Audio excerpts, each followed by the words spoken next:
Bismillahirrahmanirrahim. In the name of Allah, the most merciful, the most beneficent. अस्सलाम वालेकुम। मैं आपको अपने YouTube चैनल उस्ताद मोहतरम पर खुशामदीद कहता हूँ। आज हमारी कंप्यूटर क्लास का लेक्चर है जिसमें हम MS एक्सेल के इंटरफेस और टैब को डिस्कस करने वाले हैं। MS एक्सेल का इंटरफेस और टैब बहुत ज़्यादा इंपॉर्टेंट है क्योंकि इसमें से बहुत ज़्यादा MCQs बनते हैं। तो स्टार्ट करते हैं from the very basic knowledge of MS Excel. Basic knowledge में हमें पता होना चाहिए कि एक्सेल एक स्प्रेडशीट सॉफ्टवेयर है used to make sheets of data. हम इसे डाटा की शीट्स बनाने के लिए इस्तेमाल करते हैं। Name of the document shows on title bar. Document का नाम टाइटल बार पर शो होता है। बाय डिफॉल्ट डॉक्यूमेंट का नाम बुक 1, बुक 2, बुक 3 है। अच्छा, ये बाय डिफॉल्ट क्या होता है? बाय डिफॉल्ट का मतलब होता है कंपनी फिटेड। अगर आप अपनी फाइल को कोई नाम नहीं देते तो MS एक्सेल खुद ही उसे एक नाम देता है, उसे बाय डिफॉल्ट कहते हैं। Bye default font Calibri body होता है। बाय डिफॉल्ट फॉन्ट साइज 11 होता है। मिनिमम फॉन्ट साइज आप 1 तक कम और मैक्सिमम फॉन्ट साइज आप 409 तक बढ़ा सकते हैं।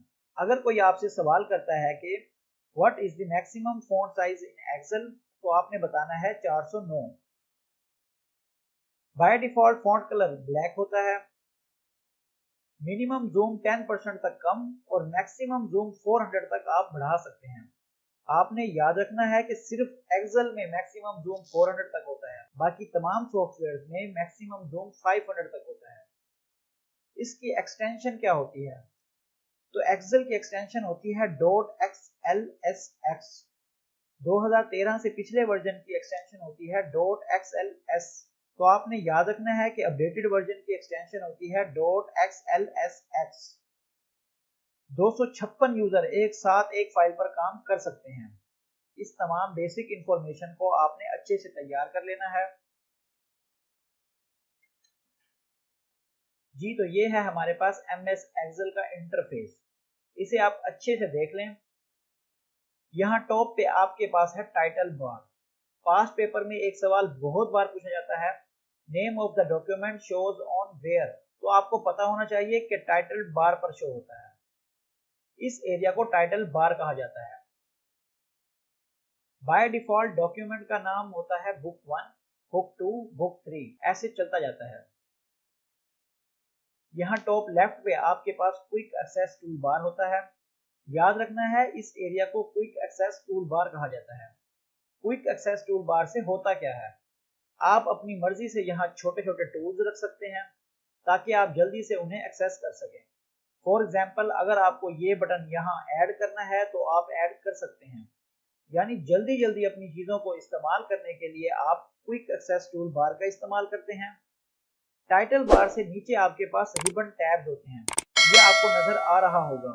Home, insert, page layout, formula, data, review और व्यू, इन तमाम को रिबन टैब्स कहा जाता है और इसके नीचे का सारा एरिया रिबन्स कहलाता है। हर टैब का अलग से रिबन होता है।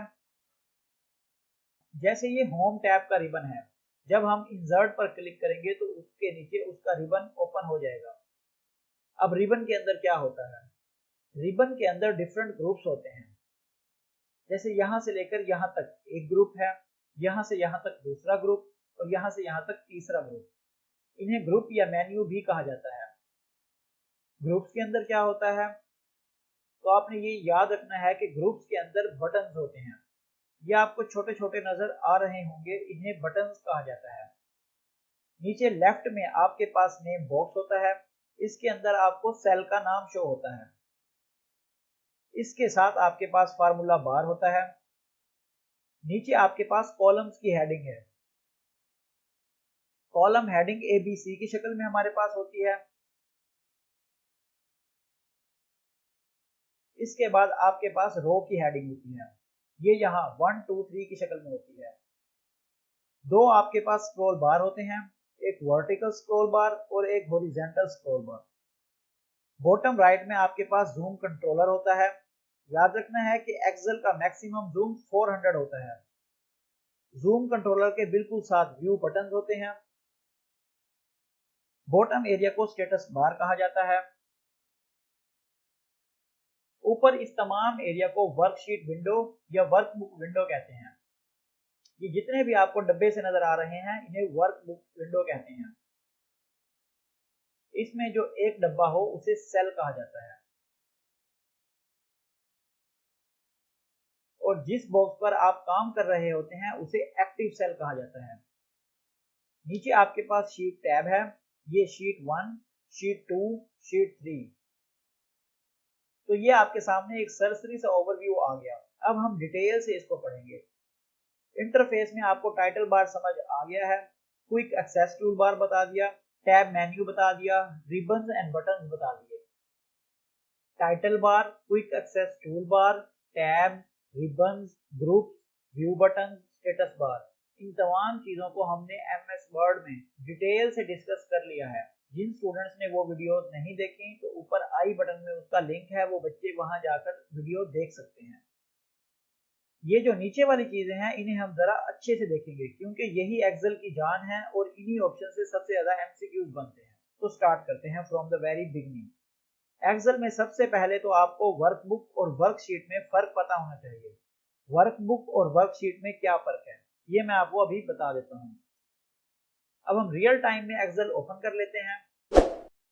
तो यहाँ पर ये जो एरिया आपको नजर आ रहा है ये सारा एरिया वर्कशीट है जिधर आपने काम करना है।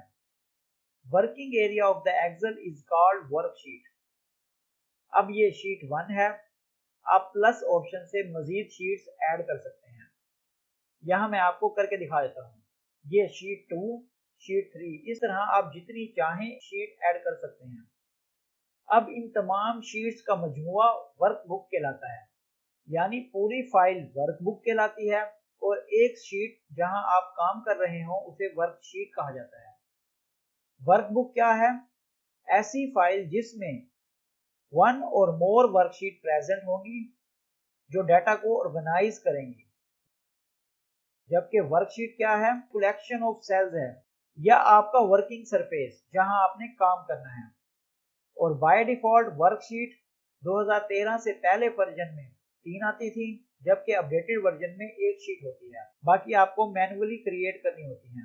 मैं उम्मीद करता हूं कि आपको पता चल गया होगा कि वर्कबुक क्या है और वर्कशीट क्या है। रोज और कॉलम क्या होता है?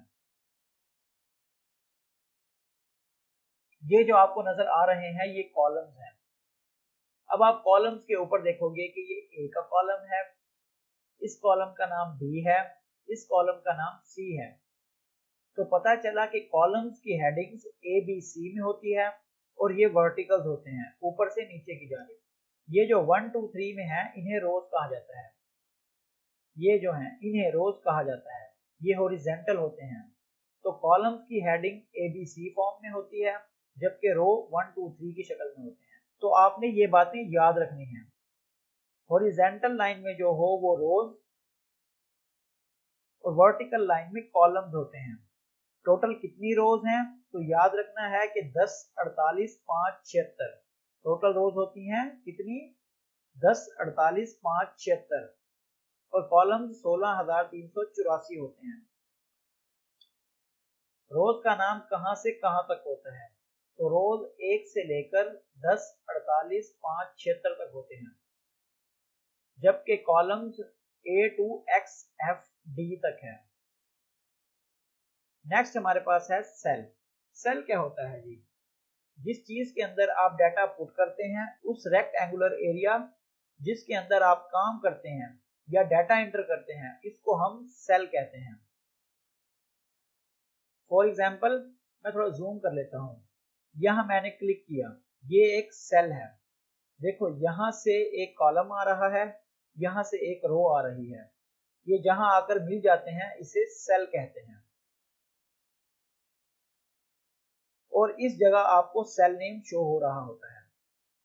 एक्टिव सेल क्या होता है? अब देखो इन तमाम को सेल कहा जाएगा, मगर जिसके ऊपर आप क्लिक करके काम कर रहे होते हैं उसे एक्टिव सेल कहा जाता है।